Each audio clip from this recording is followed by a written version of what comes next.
Don't trust them, Grandma. Promise me. He said it so quietly that I almost thought I had imagined it.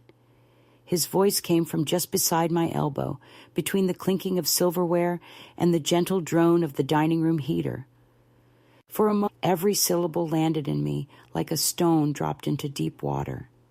My grandson's eyes, gray, serious, too old for 11, met mine only for a second before he looked down at his plate, as though afraid even of being seen near the truth. I smiled, because that's what you do when you don't yet know which part of your life just cracked. The room was bright, too bright for December. Carla always liked her lighting harsh and her curtains open wide. It made the house look like a showroom, not a home. She sat at the head of the table, perfectly composed in that beige sweater that matched the walls, while my son Daniel carved the roast like a man performing a ritual he no longer believed in. Across from him, the children picked at their plates, bored and restless. The baby monitor blinked in the corner, a pulse of green light that seemed to count my breaths. I had brought a pie, apple and cinnamon, the kind Daniel used to beg for when he was small, but it sat untouched on the counter next to the expensive desserts Carla had ordered from a patisserie. Everything about the evening had the brittle cheerfulness of something rehearsed too often. I don't think my grandson meant for me to change my life when he said those words. He was only a child, trying to warn me in the limited language of someone who has seen too much and understood too little. But once you hear a sentence like that, you can't unhear it. It sits under your skin. You start replaying everything you've ignored. The way Daniel's voice had grown careful when he spoke to me lately. The way Carla always answered for him when I asked about the house, the accounts, the future, even the way they called me Mom in that patient tone reserved for confused people. I had told myself it was my imagination, that age makes you paranoid. But paranoia doesn't whisper warnings into your ear. It just waits quietly while the truth unfolds. I'm 78 years old. I live in the same house I helped buy 30 years ago, though lately it feels like I'm just visiting. The pictures on the walls aren't mine anymore. They've been replaced with abstract shapes that match the new furniture. The curtains I chose with Daniel's father are gone, the ones with small embroidered vines. Now there are clean white panels that don't move even when the windows open. My room used to smell of lavender.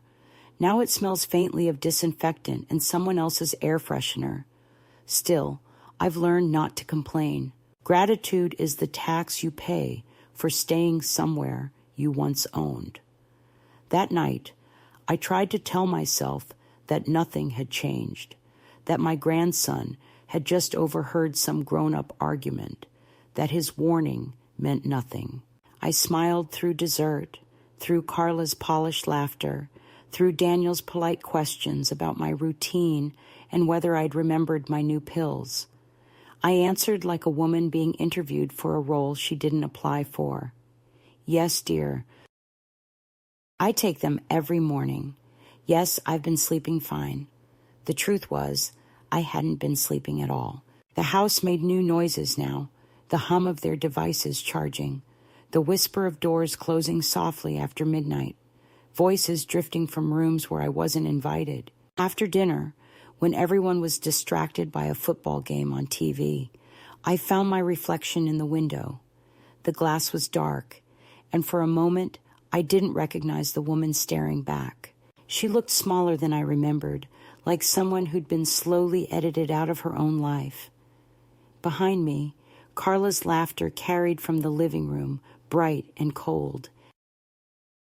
My grandson's warning replayed in my mind until the words started to change shape.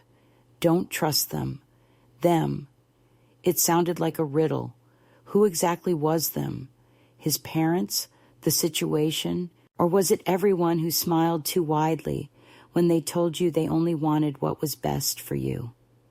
I went to my room early, pretending to be tired. The hallway light was left on for me, a kindness that felt more like surveillance. In my drawer, I kept a small tin box with the old house papers, the deed, the tax forms, the bank letters. I'd always meant to organize them properly, but never got around to it. Now, my hands shook slightly as I unfolded the top document. My name was still printed there, faint but clear. It shouldn't have surprised me, but it did. I traced the letters of my name like a blind woman reading her own history. A strange calm came over me, the kind that sometimes arrives just before a storm. I thought of my husband, gone these 12 years, and how he used to say, "You're the glue, Mary. Just don't let them dry you out." I laughed softly, the kind of laugh that keeps tears from forming. It's a peculiar thing, realizing that the people you love might see you as an obstacle instead of a foundation. There's a shift, quiet but final, like the moment a door clicks shut behind you. Outside my window, the winter wind pressed against the glass. The streetlight flickered, and a small bird landed on the sill. Feathers puffed against the cold. It stayed there for a long time, just breathing. I thought of it as a sign, though I didn't yet know of what.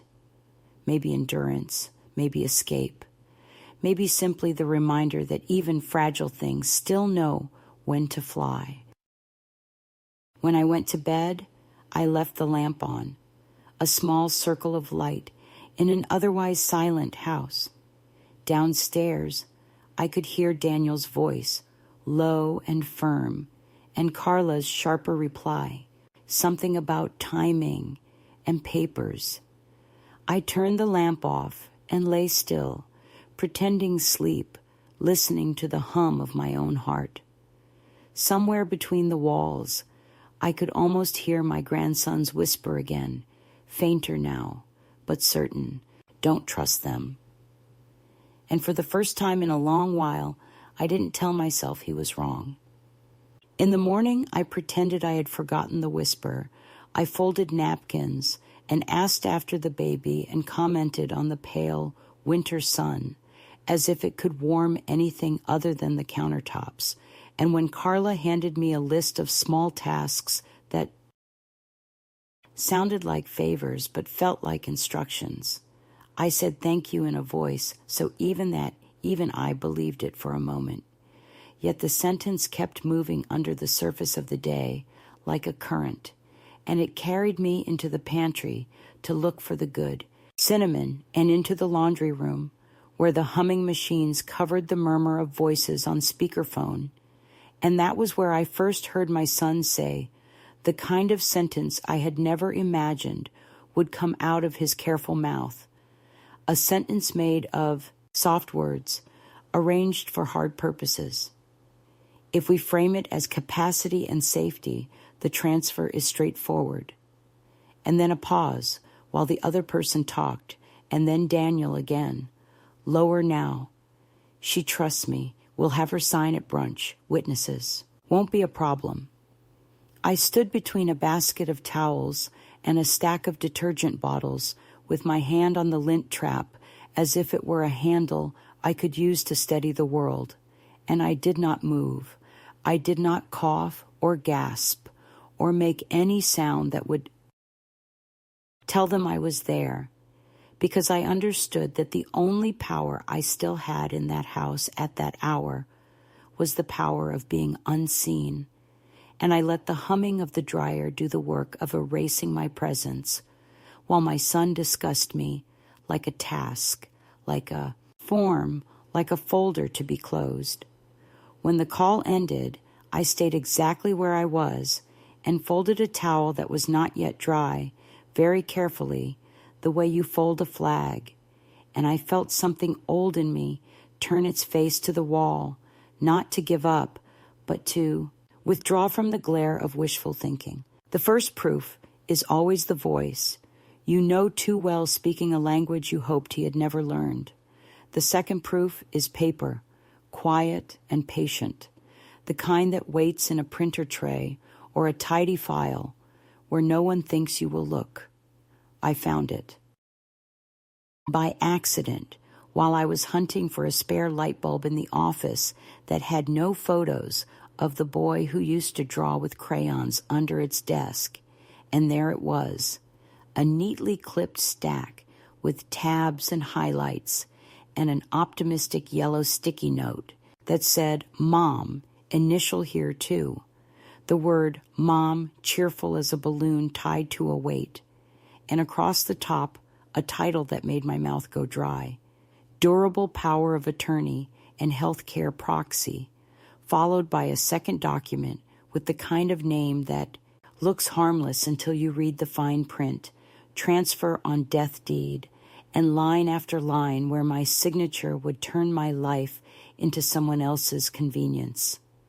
There was even a draft letter to my bank explaining that for my own comfort, everything would be consolidated under my son's management, so I wouldn't have to worry about the stress of numbers, as if numbers had ever been the problem between us. I put the stack back exactly as I found it, and I closed the cabinet, and I went to the kitchen and made tea, not because I wanted tea, but because the ritual kept my hands from doing anything foolish, and while the kettle turned its small noise into a boil. I remembered the way Daniel used to bring me permission slips from school and say, Can you sign this now, Mom? The bus leaves tomorrow, and how I used to sign without reading, because that was the job, to trust the boy you had kept fed and safe, and to keep him moving through the world with your name under his name, like a floor. Now I watched the steam rise and thought of the way steam vanishes, and of how a lifetime of small signatures could become a habit so deep your hand moved before your mind did, and I said the sentence out loud, very quietly, so the kettle would swallow it. I will not sign anything today.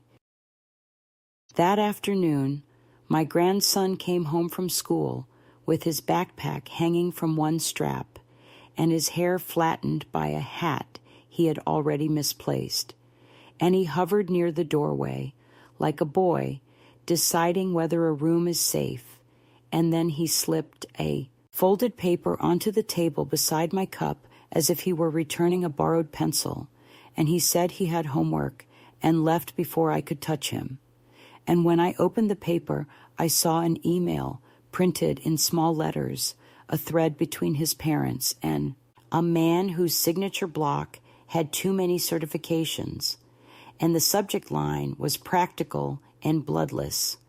Title and POA timeline, notarization options, and below it, the notes about scheduling a mobile notary for Sunday during dessert so it feels natural, and my daughter-in-law's suggestion, which read like kindness unless you knew me.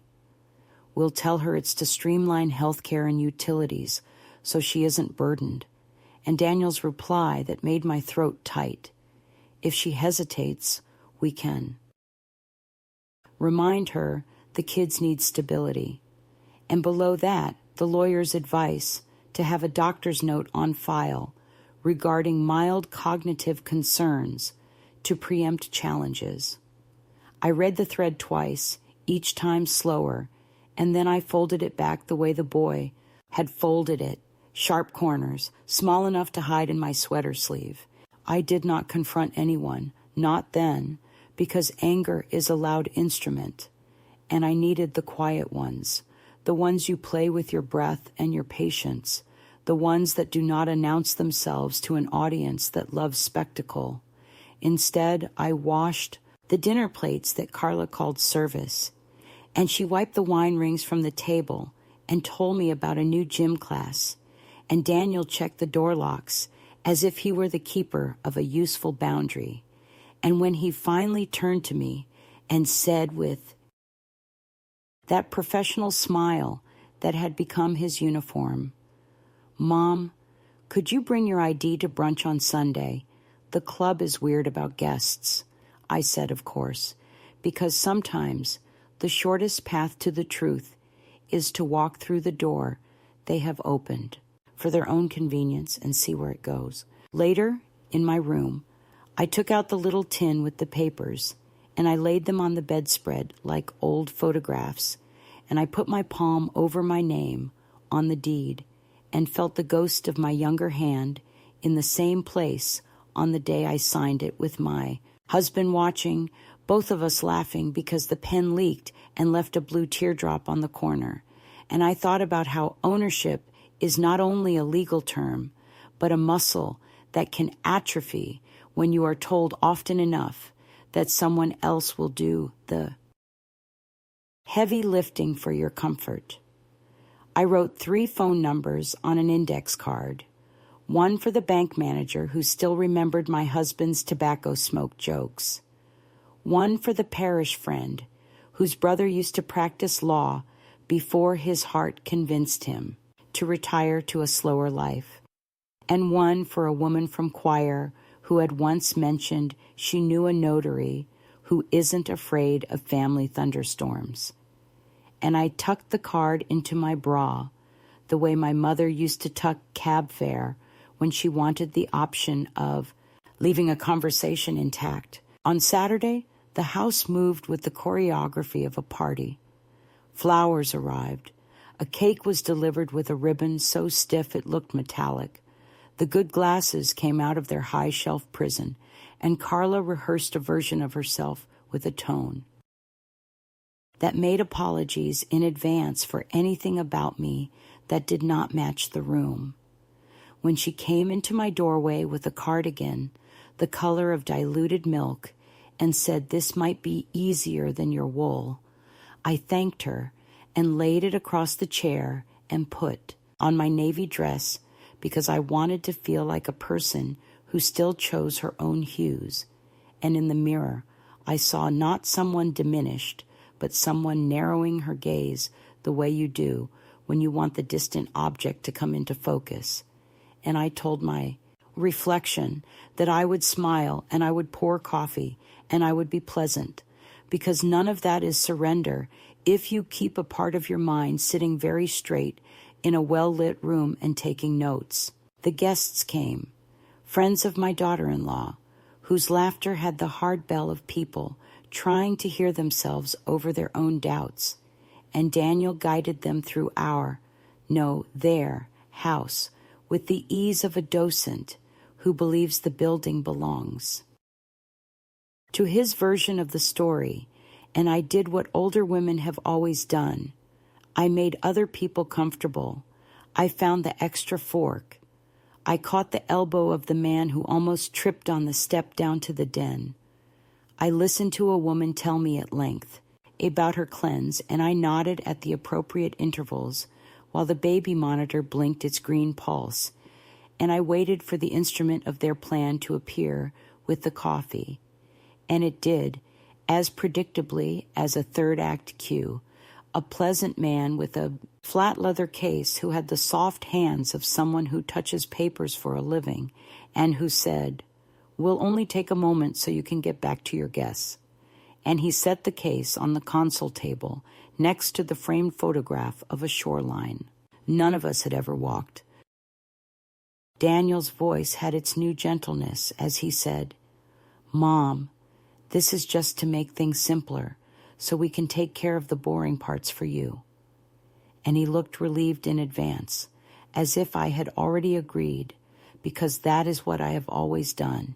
And Carla stood a little behind him, with her chin lifted and a dish towel in her hands like a prop. And for a second I saw the stage lights, the set dressing, the audience leaning forward for the tidy conclusion where the old woman signs and the family breathes out and the party resumes. And I understood that this was the exact edge of my life, thin and bright, the kind you either step over or step away from. I asked for my glasses, which made everyone exhale because the script had a line about reading first, and I put them on, and I took the pen, and I held the top page to the light, and I let them watch me be careful. And then, without shaking, without apology, I set the pen down and said that before I signed anything, I would like to find the bird seed because the feeder was empty, and the sparrows had been coming all morning to peck at nothing. And then I smiled and added that I would bring my ID after I filled the feeder, because sparrows are guests too. I left the room with a bowl and the small bag of seed, and I walked down the hall that still remembered me, even if its pictures did not. And in the laundry room, I closed the door and I breathed. And I took the printed email from my sleeve and slid it into the pocket of my dress. And I looked at the old washer with its faithful square buttons. And I thought of how long I had been pressing start for other people. And in that quiet, with the music and chatter muffled by the door, I understood that the betrayal was not the papers. It was the long education of my trust into something they could use. And I also understood that the next move belonged to me, not as a performance, not as a dramatic speech that satisfies an audience, but as the small reschedule. And he, being the patient man that paper handlers are, said, of course, and Daniel's jaw tightened in the way boys' jaws have always tightened when they meet the resistance of a mother's softness turned to stone. And I touched his arm. That night, when the guests were gone and the dishwasher purred like a cat trying too hard to be loved, I sat at my small desk and wrote 3 lines on the back of an envelope. Not a manifesto, not a farewell, just a note to myself that read, the A house is not the home, the signature is not the love. Tomorrow belongs to the woman who wakes up first.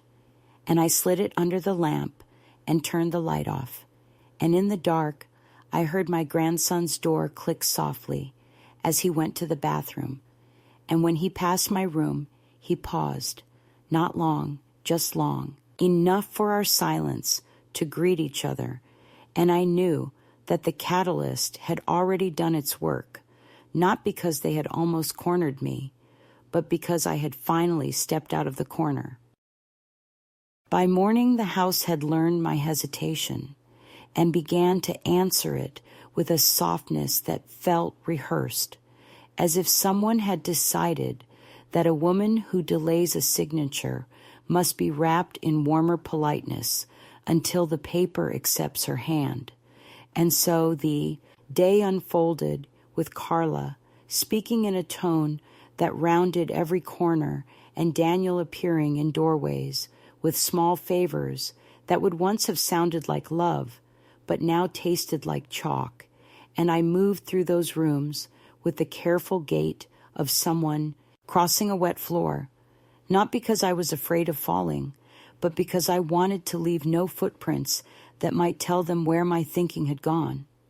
I let them find me rinsing teacups and applauding the baby's new habit of smacking the high chair with a spoon.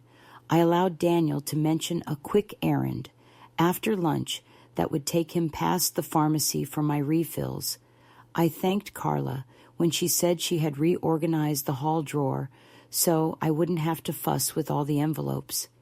And I stood there nodding while she held up a tidy stack of mail, banded with a rubber loop, my name on top of a glossy catalog, and beneath it, perhaps, the bank statement that used to arrive in the regular brown envelope, but which now, according to her, would be less confusing if it came electronically, which of course she could set up for me, if I just gave her my phone and the little blue book where I keep passwords.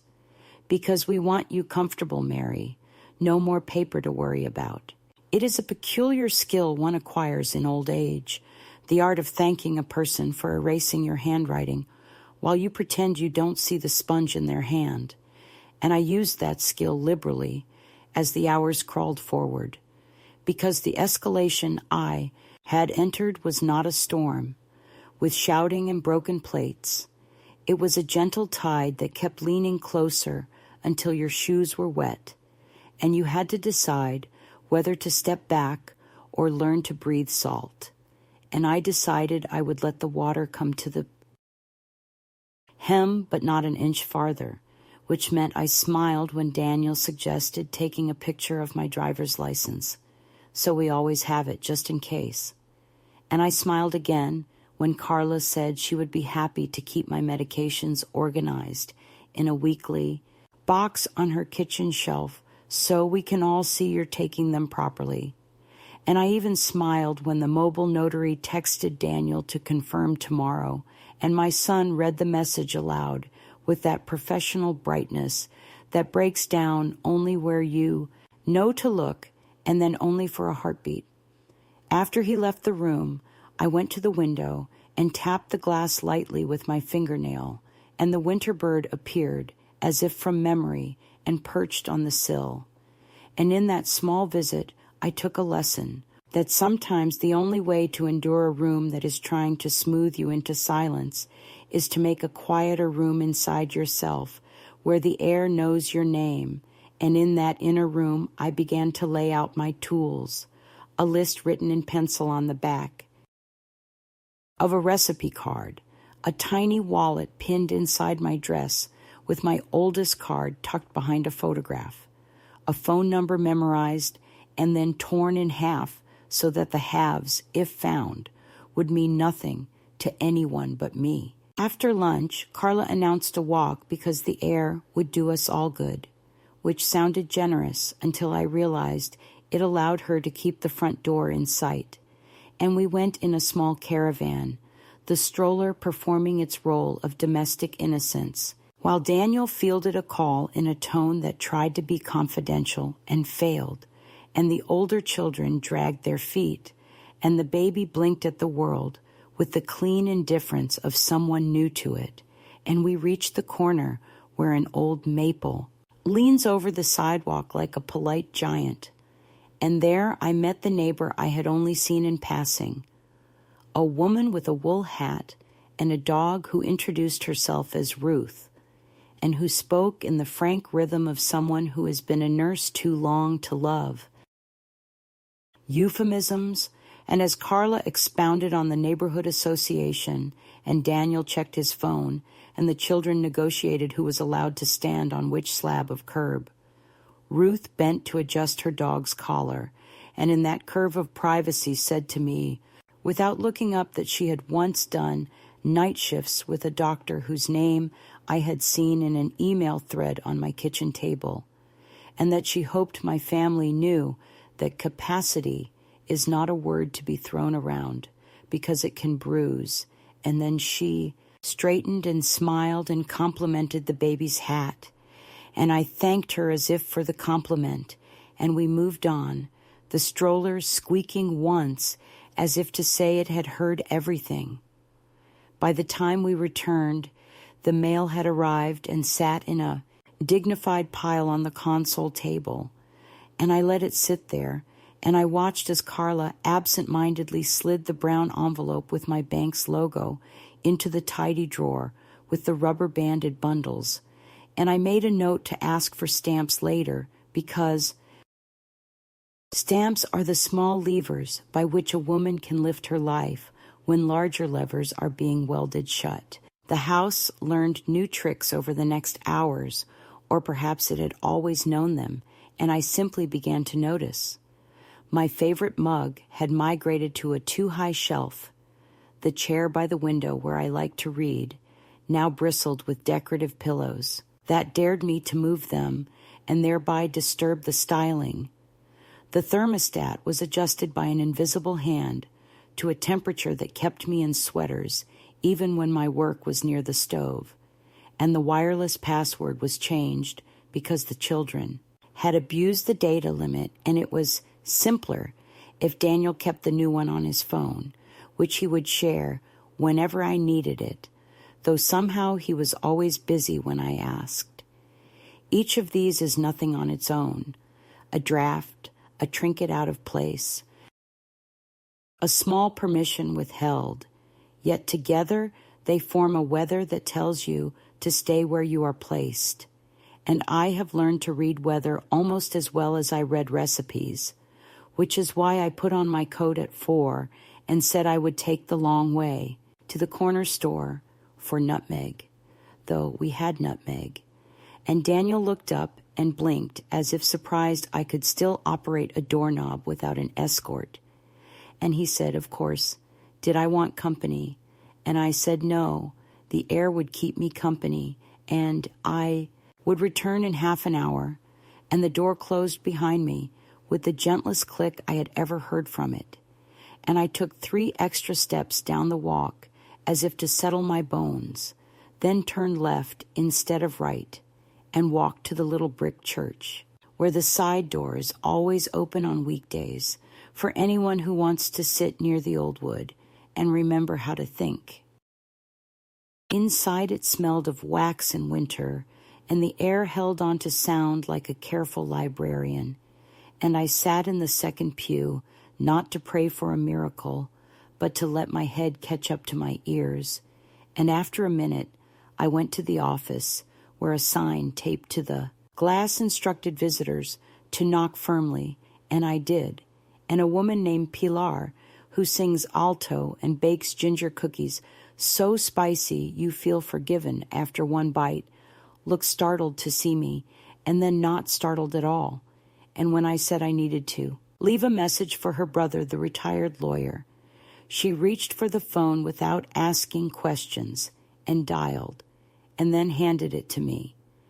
And I listened to the crackle of a landline and a baritone voice that once argued with insurance companies for people who had no patience left, and I told him my name and my situation in the sentences so calm that even I believed I had never been young enough to shout. And he asked 2 questions that were not about feelings, and then he said he would text me the exact words to write on a single page that would revoke a power of attorney, whether it had been properly executed or not, because clarity has its own authority. And he told me where to sign and where to date, and how to make 3 copies, and where on Monday morning to walk with one of them so that the bank would greet me with respect rather than pity. And when I thanked him, he said that gratitude was unnecessary, that the law is at its best when it does not try to comfort, but simply stands where it is needed and refuses to move. I left the church with a folded note and the memory of that voice like a solid railing, and the sky had pulled its gray scarf tighter and the air had sharpened, and I walked home by a longer route that took me past the bus stop where the timetable was half peeled from the plastic case, and I studied it as if it were a new language, and I memorized the times when the bus ran almost empty. And then I passed the corner store anyway and bought nutmeg because lies told to control can weaken, but lies told to protect your plan must be fed just enough truth to keep them upright. And when I returned, Carla was on the phone in a whisper that nonetheless reached me across the foyer, saying she didn't want any drama tomorrow, and that if the notary needed to read anything aloud, he should do it in a reassuring tone. And I smiled and hung my coat and went to the kitchen, where I grated the nutmeg into the apples, as if this were the kind of house where recipes still mattered, and the smell rose and braided itself with older smells I had known in kitchens that would not have recognized this one, and it steadied me.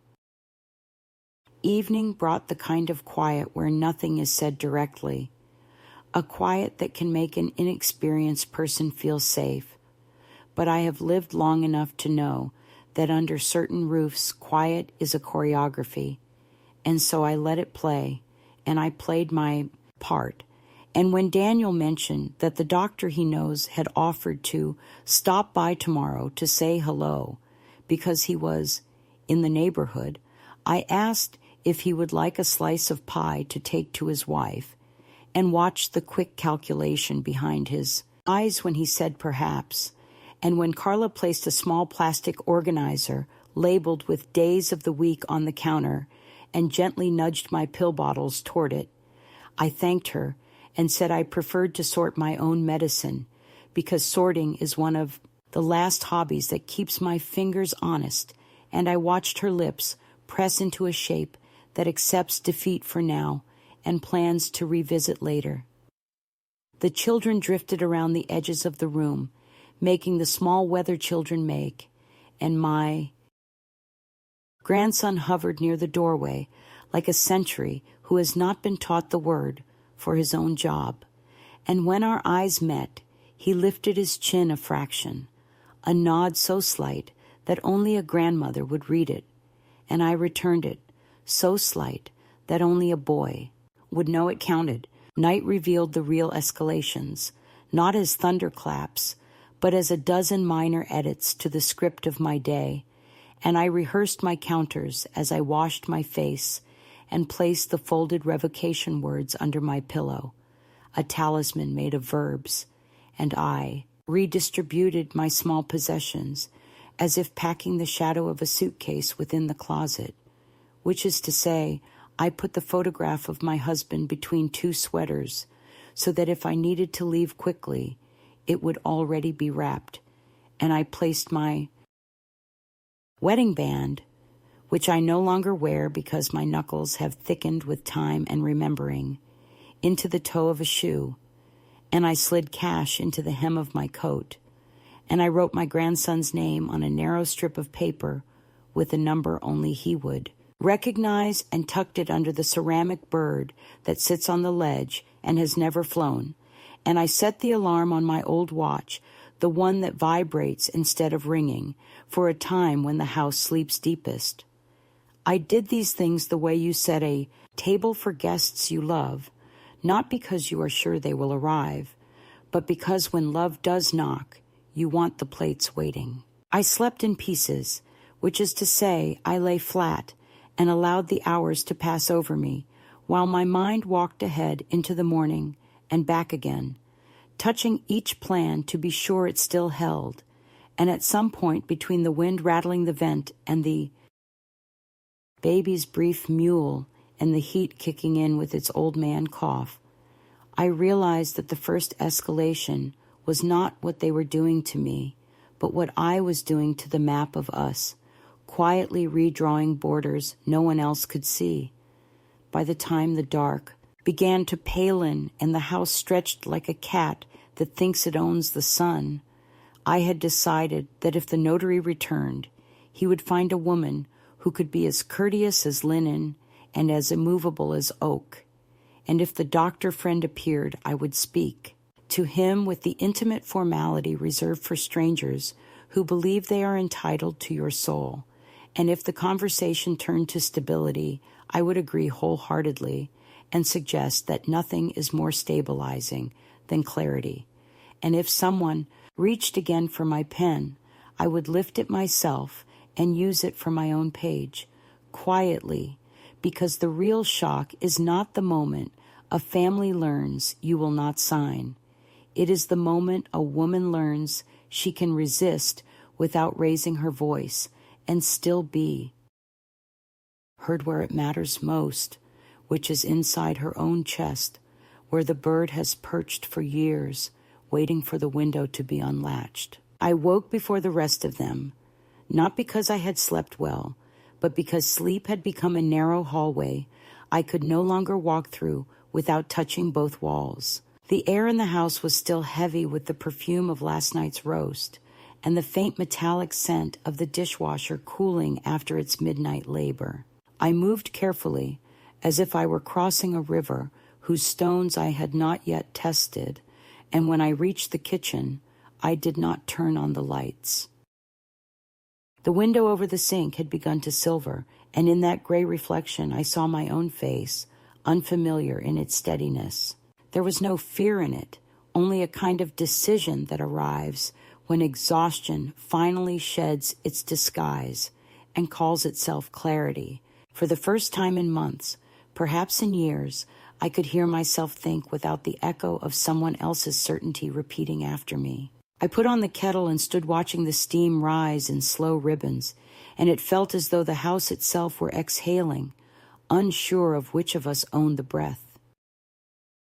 I sat at the table with my cup and the small folded paper I had written the night before, the one that revoked everything they believed they were arranging. The handwriting looked older than I remembered, as if the years I had lost to politeness had settled in my fingers. Yet each line was firm, and I realized that what I held was more than a document. It was the map back to myself. Outside, the sky was turning the color of cold milk. Somewhere upstairs, the baby began to cry, the small, insistent sound of life demanding attention. I waited for Carla's footsteps to answer it, and when they came, sharp and efficient, I smiled, because the rhythm of her heels told me she still believed the morning belonged to her. That belief would make what I had to do possible. When Daniel came down half an hour later, his tie crooked and his eyes dull from too much certainty, he greeted me with that new professional kindness, the kind that conceals impatience beneath concern. "You're up early, Mom," he said, pouring himself coffee as if the pot were his inheritance. I told him I wanted to take a walk before the notary came, that the air might help my nerves. He offered to drive me, which made me laugh softly. "I still know how to use my legs," I said, and for a second he looked at me as though I had spoken in another language. Then he smiled, the smile of a man recalibrating a machine. "Of course," he said, "but don't go far. They'll be here by 10. Outside, the cold bit cleanly, but not cruelly. The bird from yesterday was on the feeder again, pecking at the last crumbs. I walked past the hedges and down the quiet street, where the houses looked like they were pretending to sleep. And at the corner, I turned toward the bus stop. The timetable I had memorized waited behind its cloudy glass. When the bus arrived, a soft sigh of brakes, I climbed aboard without hesitation. The driver was a woman my age who hummed to herself, and when I dropped my coins in the slot, she nodded as if she already knew that this was not an errand but an act of correction. The town was waking up slowly, shop shutters lifting like eyelids. I got off near the bank, the same one where Daniel had taken me years ago to open a joint account for convenience. The clerk at the counter was young enough to be my grandson, polite in that way people are when they have been taught to see fragility where there is only patience. I gave him my name and the folded document. His brows furrowed as he read, then lifted in something like respect. "You're revoking power of attorney?" he asked. I nodded. "Yes, effective immediately. I'll manage my own accounts." He hesitated, perhaps waiting for a tremor in my voice that never came, then disappeared to fetch a manager. The older man who returned recognized me at once. "Mrs. Hart," he said, "I thought you'd moved in with your son." I smiled. I moved, but not out of myself. That made him laugh, and with the ease of a man who still believes in quiet revolutions, he took the paper, stamped it twice, and handed me a new set of forms to sign in my own name. Each stroke of the pen felt like reclaiming territory, 1 inch at a time. When I left the bank, the wind had picked up, chasing small leaves along the pavement like gossip. I walked 2 blocks to the post office and mailed copies of the revocation to the county clerk and to the lawyer whose email I had seen on the printed thread.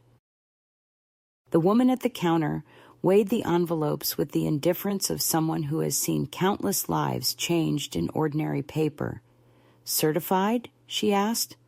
"Certified," I said, and the word tasted like resolve. As I stepped back outside, the sun was starting to break through the clouds, not fully, but enough to color the edges of the buildings. I stood there for a moment, feeling the light on my hands, and it occurred to me that freedom rarely announces itself with trumpets. Sometimes it arrives disguised as a simple errand, as the sound of an envelope being sealed. The bus ride back was quieter. I watched the town slip past, the shopkeepers sweeping their thresholds, the children dragging backpacks to school, all the small, stubborn continuities of ordinary life. When I got off near the church, I stopped by the side door and left an envelope with Pilar, a thank you note, and a small donation for the choir fund. She looked at me with that kind of knowing that doesn't need words. "You found your footing," she said softly. "I remembered I still had feet," I replied, and we both smiled. By the time I reached home, the clock in the hall was striking 9. Carla was in the living room arranging flowers that looked too formal for the occasion. Daniel was pacing, phone pressed to his ear, his tone clipped. When he saw me, he covered the mouthpiece. "Mom, where have you been? The notary's on his way." I took off my coat and hung it carefully, then looked at him, not unkindly. "I went to make sure the morning knew I was still part of it," I said. He frowned, unsure whether to treat it as a joke. I went to the kitchen, poured myself water, and felt his eyes on my back. "You should sit, Mom," he said finally. "You look tired." "I'm not tired," I said, turning to face him. "I'm awake." He blinked, confused by the calm in my tone. Carla entered then, carrying the vase, smiling too brightly. "Everything ready?" she asked, and before I could answer, the doorbell rang. The notary again, punctual and blandly cheerful, briefcase in hand. Daniel ushered him in, his movements a little too brisk, as though speed could prevent anything unexpected. Papers spread across the table like a deck of possibilities. I took my seat, the same one I had occupied the night my grandson whispered his warning. The circle had closed, but this time I held the center. The notary began reading clauses in that careful monotone of people paid to sound neutral. When he reached the signature line, Daniel slid the pen toward me, the gesture smooth, confident. I looked at the pen, then at my son, and I thought of all the times he had borrowed that same hand to steady his own, learning to write, to tie his shoes, to steer a car. How strange to see that hand now offered as the instrument of my disappearance. I picked up the pen, turned it between my fingers, and said, "You know, I used to love this house because every corner had a story. Do you remember the marks on the wall by the stairs?" He frowned, thrown off balance. "Mom, what are you talking about?" "The ones where we measured your height every birthday. Carla painted over them last year." My voice didn't tremble, but something in his expression did. "Mom, please," he said, a note of warning creeping in. "Just sign, and we can—" But I didn't. I laid the pen down gently. "I can't sign something that's already been undone," I said. "This morning, I took care of all of it. The bank, the title, the papers. There's nothing left for you to manage." The silence that followed had weight, like a held breath in a theater before the curtain falls. The notary looked from me to Daniel, uncertain. Carla's smile vanished, leaving behind a paler, sharper face. "What do you mean, undone?" she asked. I met her gaze steadily. "I mean, you'll need a new story to tell the lawyer." Daniel's face flushed, confusion and anger warring in his eyes. "Mom, you don't understand how complicated—" "I understand perfectly," I interrupted. "I understand that you thought you were protecting me from myself. But I've been myself longer than you've been anyone." He opened his mouth to reply, but whatever words he found collapsed under their own weight. The notary began quietly, gathering his papers. "I think we'll reschedule," he murmured, and left through the still open door. The wind caught it, pushing it wide, and for a moment sunlight spilled into the room. Carla turned away first, muttering something about the roast overcooking. Daniel stood there, staring at the table, the pen still lying where I had set it. I picked it up and placed it in the drawer. "You should eat," I said softly. "It's still early." Then I went to my room, closing the door behind me. My hands were shaking, but it wasn't fear anymore. It was the tremor of a bridge adjusting to the weight it was meant to carry. I sat on the edge of the bed and breathed, really breathed, for the first time in years. The window was open a crack, and the bird was there again, hopping along the sill, unbothered by the noise below. I opened the glass wider, and the cold air rushed in, clean and sharp. Somewhere downstairs, Daniel's voice rose and fell, Carla's answering it, the two of them circling each other in the wreckage of a plan undone. I didn't listen. Instead, I watched the bird tilt its head, curious, and then lift into the gray sky. Its wings cut through the light, quick and certain, and I understood that whatever came next, anger, apology, silence, it would no longer define the room I lived in. When my grandson came home from school that afternoon, I was still sitting by the window. He stopped in the doorway, his eyes wide, searching mine for a verdict. I smiled and said, "You were right." He nodded, solemn as an old man. "Are you okay, Grandma?" "Better than okay," I said. "I'm in my own story again." He came closer, resting his hand on mine, and for a moment I saw the boy he still was and the man he might become, and I wished for him what I had finally reclaimed, the knowledge that trust, once broken, can be rebuilt, only within oneself. Outside, the sea wind carried the scent of rain. The light was changing, thinning into evening, and somewhere below, the house exhaled the last of its tension. I closed the window gently and whispered to no one in particular, "It's done." The word felt light, like air after a storm. I poured myself a cup of tea and watched the steam curl upward, soft and unhurried, and thought not of loss, but of return, the quiet kind that happens when you finally stop waiting for permission to exist. For a day or two, the house behaved as if nothing important had happened, and that was its most sophisticated trick, a kind of domestic amnesia that replaced the pulse of crisis with the rhythm of laundry and leftovers. Yet even as the dishwasher sighed and the radio murmured about the weather, I could feel a new architecture in the air, the way sound changed when Daniel walked through a doorway, the way Carla's bracelets did not clatter when she passed my room because she had learned to hold her arms closer to her sides, and in that hush, their plan did not die so much as molt. The softer skin beneath was worry dressed as strategy, and they began to handle me with the care of people touching a door that has shocked them once and might again.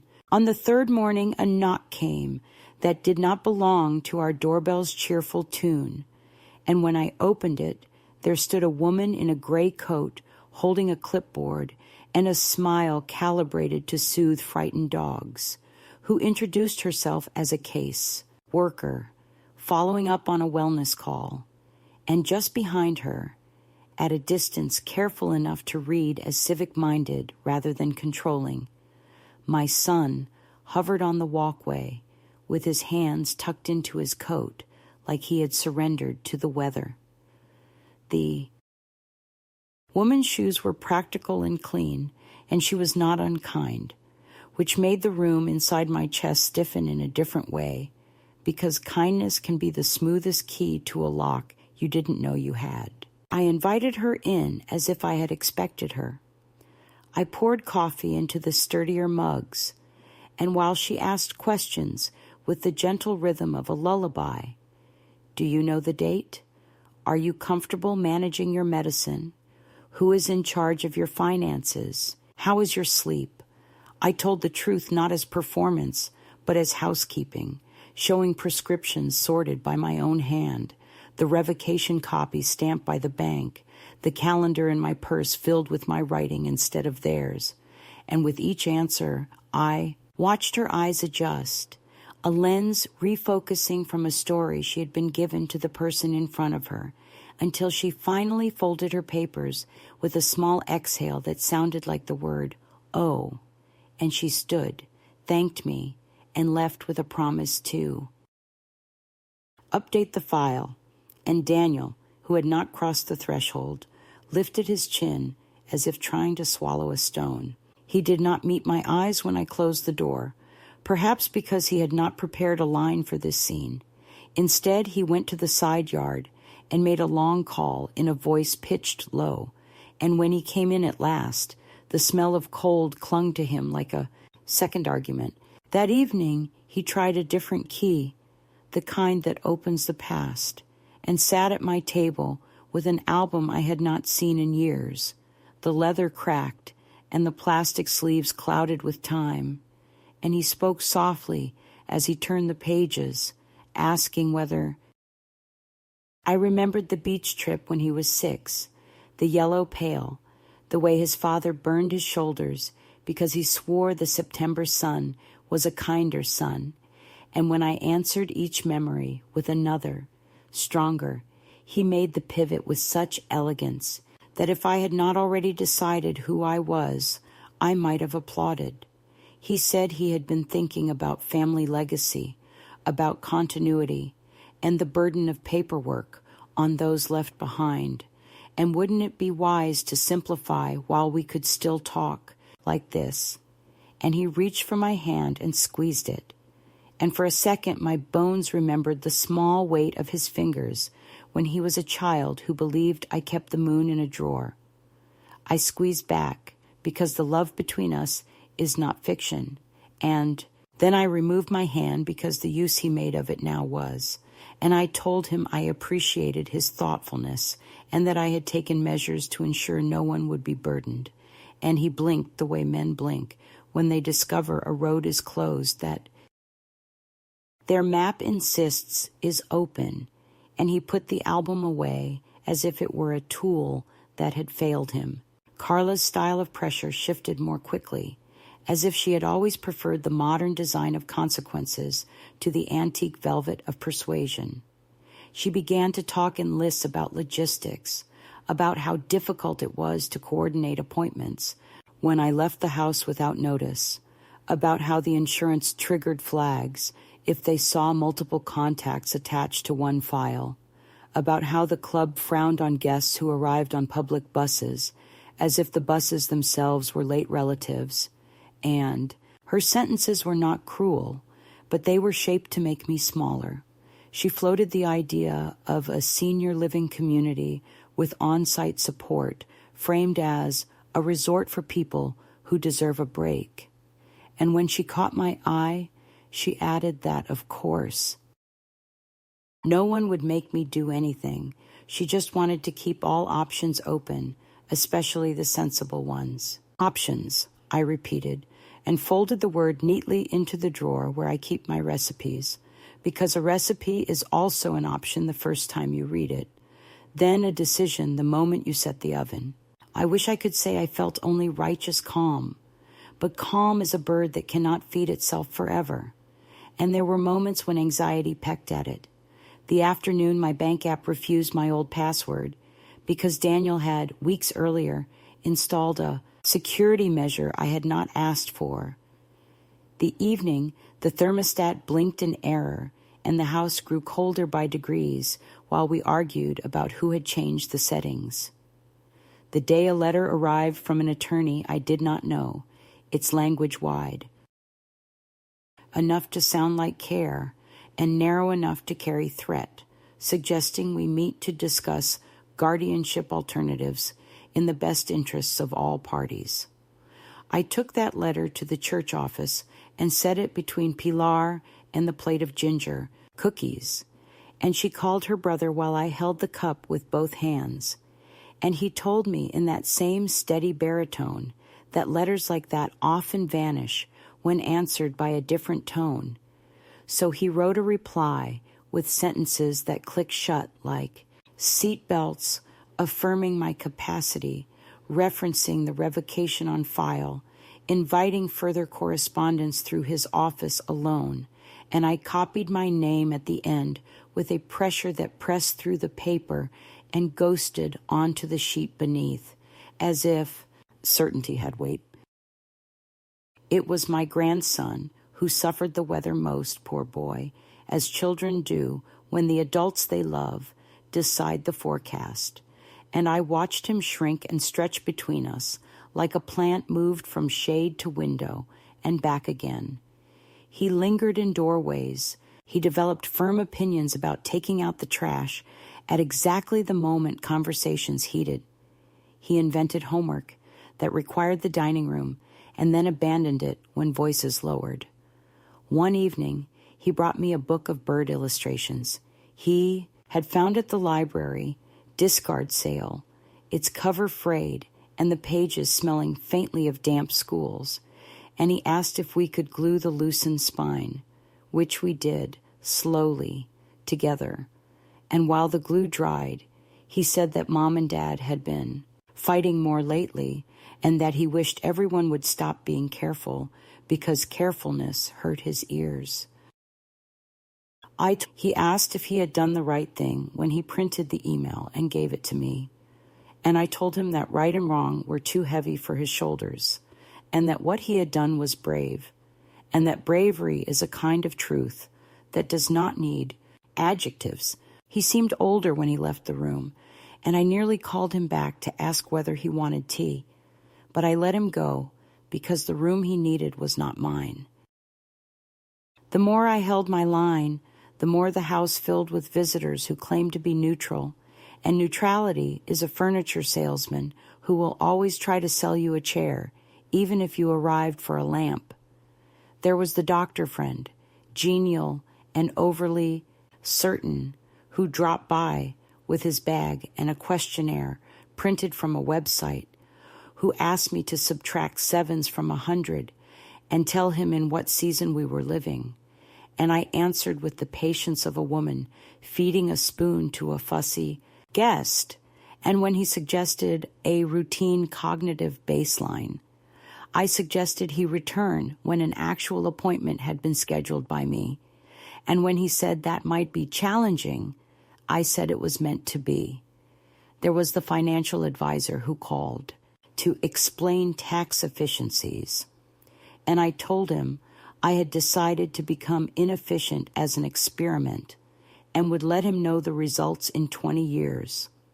There was even the neighbor with the glossy smile who brought over a casserole as if grief had visited, and I accepted it gratefully because grief had indeed visited, though not the kind she meant. The phone grew noisy with polite concern, so one afternoon I unplugged it and took the bus again. This time not to the bank or the post office, but to a small strip of shops near the water where a second-hand store sells coats with stories stitched into their hems, and a bakery perfumes the sidewalk with cinnamon. And I stood in the doorway of the shop until the owner looked up from her mending and said, "You're here for the right coat," which made me laugh because that phrase belongs to another lifetime. Yet I tried on a navy wool with big pockets and a lining that whispered when I moved, and it fit the way good decisions do, not too tight, not too loose, and I paid in cash and put my old sweater into a bag that once held someone else's shoes, and when I stepped back into the wind, I felt covered, not hidden. I wore that coat home and set it on the chair by the door, and when Carla saw it, she said, "Oh, you shopped," in a tone that belonged to an accountant, and I answered, "Yes, I chose," in a tone that belonged to a queen, and we both smiled with our lips and not our eyes, and the air between us took a photograph that nobody framed. They tried one more theater, a dinner with friends arranged last minute, people who admired Daniel's career and Carla's competent charm, people who said the word estate like it was a breed of dog, and who asked me in pleasant voices what I planned to do in my next chapter, as if my pages were theirs to number. I answered with stories of the past that contained small explosives, not accusations, just memories angled properly. The time I sold bonds to help with a down payment when the market was unkind. The morning I taught Daniel to resolder a broken lamp because we could not afford to replace it. The night I sat with his fever and counted breaths until dawn, and each story shifted the tablecloth a fraction until the glasses trembled, and someone changed the subject to travel, and I said I had recently taken a trip to the post office and found it liberating, and no one laughed because we all heard what I meant. Late that night, after the house went to bed, and I made the rounds of my own small kingdom, the window latch, the kettle emptied, the note in my drawer that says wake up first. I found a letter slid beneath my door in the careful script of my grandson, only 5 lines that said he was worried, not about me, but about the way anger sharpened his parents' voices, that he wished for a day without whispering, that he had been reading about finches and learned they sing even in cities, and that he would be a finch if he could. I sat on the edge of the bed with the letter open on my knee and decided that escalation had done its cleansing work, not because they had grown louder, but because I had stopped translating their noise into instructions.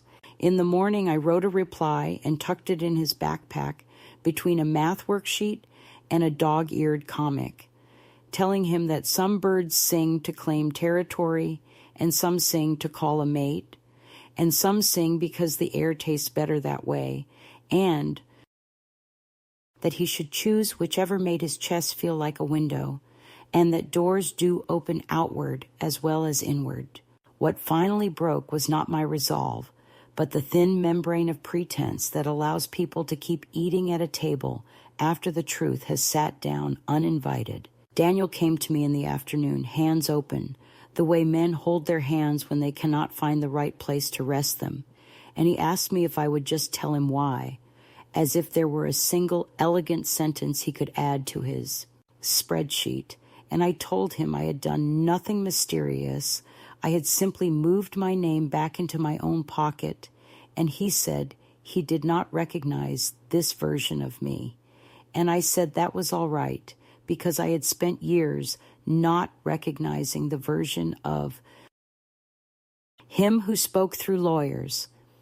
He winced, and I regretted the edge in my voice, but I did not retract it. He asked if I was planning to leave, as if leaving were the only form agency could take, and I said I had already moved once that week, from being a problem to be solved to being a person to be consulted, and that was enough travel for the moment. The next day, Carla arrived at the kitchen table with a laptop and a list, ready, it seemed, to propose a treaty, and we spoke like diplomats about calendars and chores and bills, but every line she drew had a hook at the end of it, and when she offered to take over my medical portal so she could message the doctors more efficiently, I told her that efficiency is not a synonym for love, and she closed the computer with a small smile that said we had reached the part of the negotiation where both parties know there will be no treaty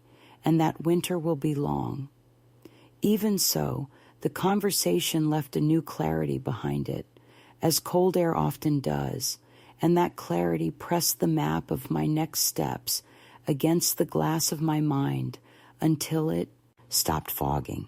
I packed a discreet suitcase, not because I planned to run, but because I wanted the weight of choice under my bed. I moved a small sum into an account only I could see, not because I distrusted my future, but because I trusted it. I spoke to Pilar's brother again, and to a woman at a legal clinic who has the eyes of someone who has escorted many people through narrow doors, and they both said, my case was no longer a case. It was a stance. So when the last pressure arrived, it did not find a crack.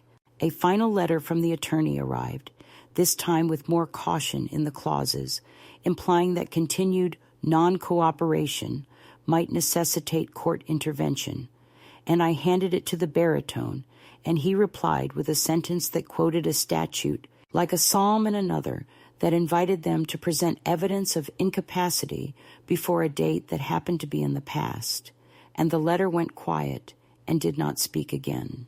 The wellness calls ceased. The doctor friend stopped dropping by. The neighbor with the glossy smile waved from her car and did not bring more casseroles. The air in the house lightened, though not with reconciliation, rather with the knowledge on all sides that we had entered a new country where each of us would need to learn the language or choose to remain silent. In that country, I noticed the smallest change of all, the one that proved escalation had completed its lesson. The morning I heard my grandson practicing his school presentation in the hallway, a piece about migrations, his voice clear and not whispering, describing how certain birds fly at night, guided by stars and magnetic fields we cannot see, and how some are blown off course, but correct themselves by listening to the wind pressing against their feathers. And after he finished, he saw me and asked if it sounded all right, and I told him it sounded like the truth, which is music whenever it is spoken plainly, and he nodded as if he had guessed that already. I stood there a moment after he went to put on his shoes, and I realized that the second escalation had not been a war so much as a weather pattern, violent at times, then clearing, and I had learned to read its clouds and carry my own umbrella, and perhaps that is what survival looks like when you are no longer interested in victory. Knowing when to go inside, when to open a window, and when to step into the rain, because the rain itself is washing something off you that should never have dried there in the first place. I knew the house would not let me go quietly, even after the letters had stopped and the air had thinned of threats, because a house, like a story, resists its ending. It creaked more than usual, pipes whispering as though rehearsing all that had been said inside its walls, and the familiar scent of polish and detergent clung to the corridors with a stubborn sweetness. I had begun to move differently through its rooms, tracing invisible routes from drawer to drawer, cupboard to cupboard, as though conducting a final inventory, not of things, but of memories, because each object seemed to ask whether it still belonged to me or to the fiction of me that my family had built. The teapot that used to whistle for my husband now sounded too shrill. The chair by the window had grown into a kind of witness, and the photographs along the staircase seemed to shift in their frames, as if the past were leaning forward to see what the future would do next. It was in that quiet rehearsal that I realized I was preparing for something irreversible, something not loud but complete. Daniel and Carla had grown civil again, almost gentle, but the gentleness was a thin glaze over fatigue.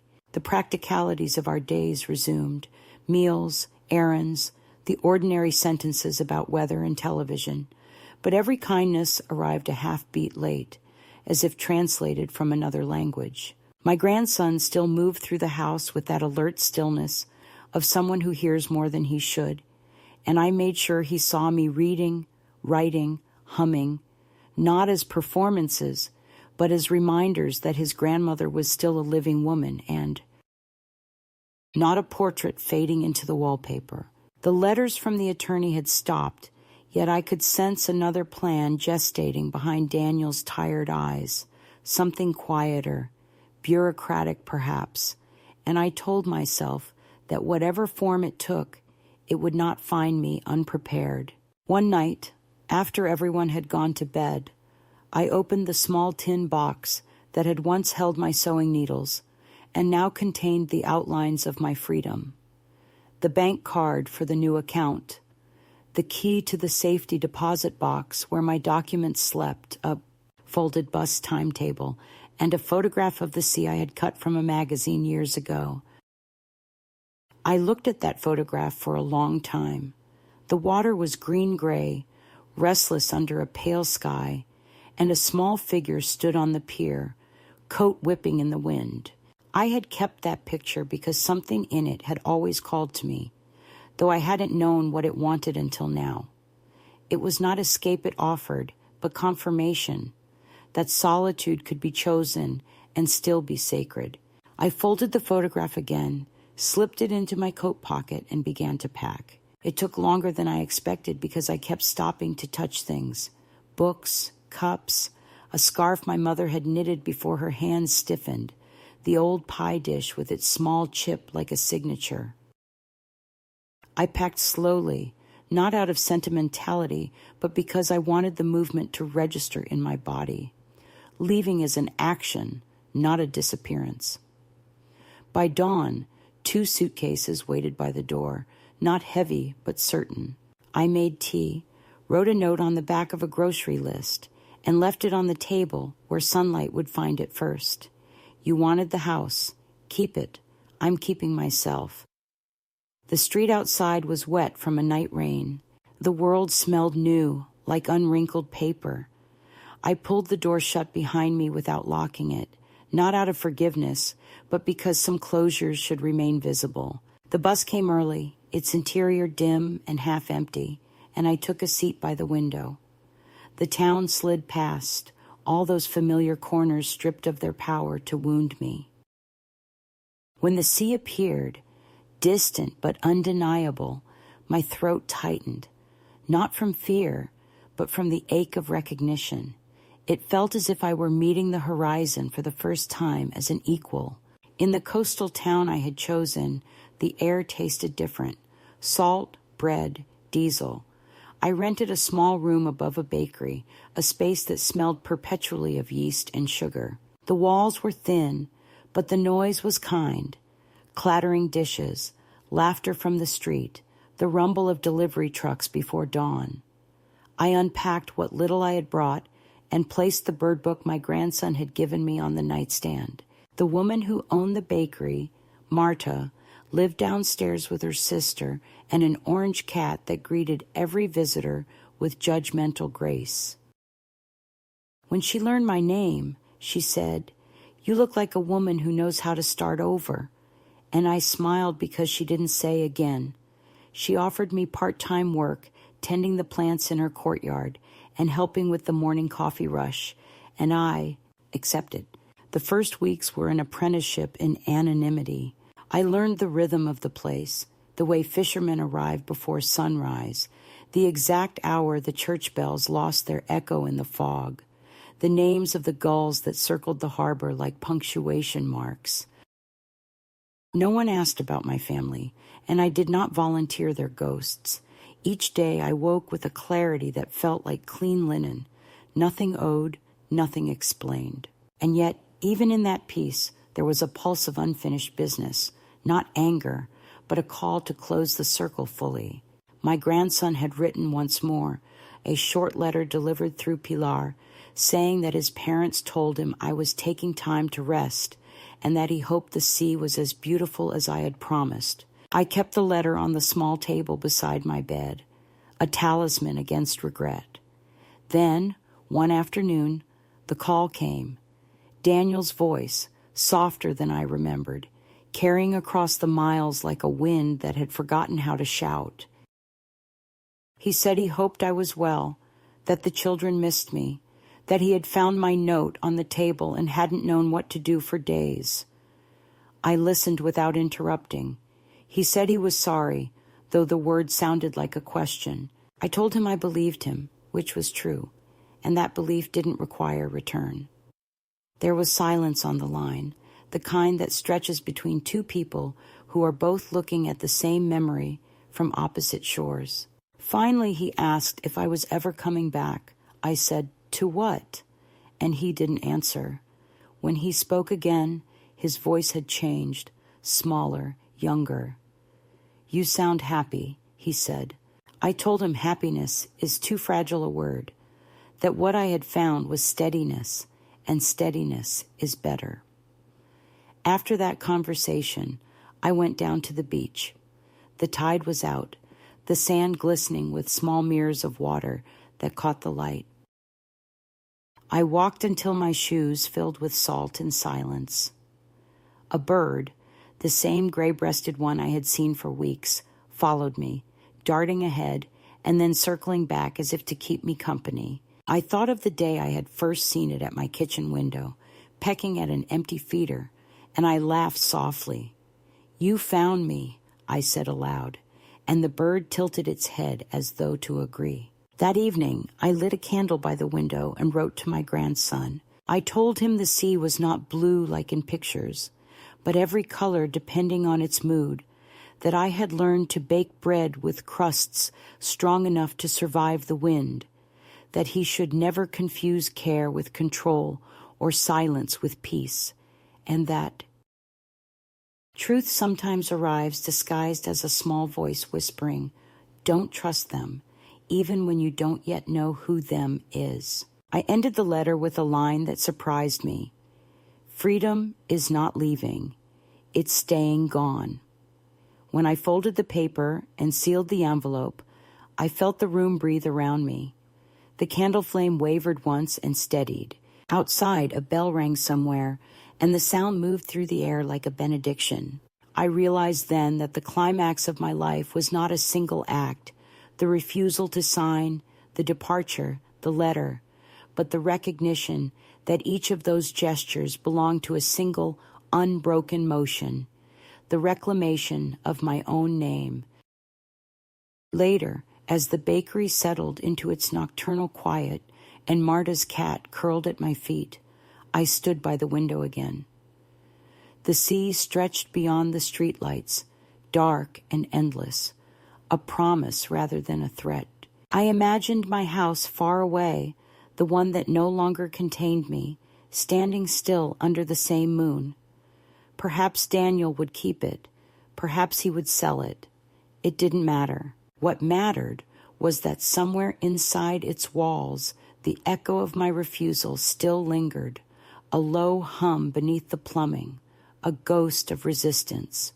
That hum, I thought, would outlast the furniture. I turned from the window and lay down, the rhythm of the waves slipping through the walls like breath. For the first time in years, I slept through the night without dreaming of locks or signatures or voices rising behind closed doors. When I woke, the world outside was rinsed in light.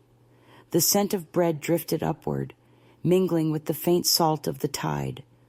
I stretched, smiled, and whispered to the empty room, "I'm still here." It wasn't defiance anymore. It was arrival. The sea has its own clock, one that ignores the hours printed on human devices. I have learned to keep time by it, to read its moods as one reads a face, ripples for conversation, stillness for listening, storm for truth. Months have passed since I arrived here, though the word months feels too coarse for what this place measures. The bakery downstairs has become my small world, fragrant with butter and beginnings, a room where strangers greet one another by scent before speech. Every morning I water the herbs in the courtyard, basil, rosemary, mint, their leaves trembling like tiny flags in the wind. And when Marta unlocks the door, we begin the quiet choreography of dough and trays, the language of hands that do not need explaining. It is work without drama, the kind of rhythm that teaches you where your breath has been hiding. I earn little, but enough, and I spend even less, which makes me wealthy in a way that my son's accountant would not understand. Sometimes the locals ask where I came from, and I say, from inland, which is true both geographically and spiritually. Inland is where I forgot the sound of my own tide, where rooms had ceilings too low for dreams. Here, I live in a space so modest it would once have embarrassed me. A narrow bed, a desk that trembles when I write, a single window facing the water. But it is mine entirely, and that word, mine, has regained its original weight. At night, when the wind pushes against the shutters, I light a candle and listen to it, the whisper of something both fierce and forgiving. I keep no clock beside the bed. The sea tells me when it is time to rest, and the bakery's first scent of yeast tells me when to rise. Daniel writes now, infrequently, but with less performance. His sentences have learned humility. He tells me about the children, how the baby is walking, how my grandson reads aloud to her at night, how Carla has joined a meditation class and begun painting abstract shapes that no one in the family knows how to interpret. He signs the letters, "Love always," and sometimes he adds, "Thank you for teaching me how to be wrong." I read his words without bitterness. Time, I've discovered, is not a healer but an editor. It removes unnecessary lines and leaves only what matters. I write back sparingly, never scolding, never nostalgic. I tell him about the customers who call me Senora Pan, about the tourists who photograph their pastries before eating them, about the bird that still visits my window each morning. I tell him that I am well, and for the first time in our lives, the word well means exactly what it says. My grandson's letters are different. They are full of drawings, boats, cliffs, flocks of birds in improbable colors. He asks questions that adults forget how to ask. Do waves ever get tired? Do gulls miss the land when they fly too long? Have you ever wanted to be someone else? I answer him with stories disguised as advice, telling him that waves rest inside themselves, that gulls return because even freedom needs a perch, that being someone else is only tempting when you have not yet learned how vast you already are. I do not know if he understands, but he always writes back with new questions, which means the conversation continues, and continuation is a kind of faith. The town has accepted me in the quiet way small towns do, not with celebration, but with absence of surprise.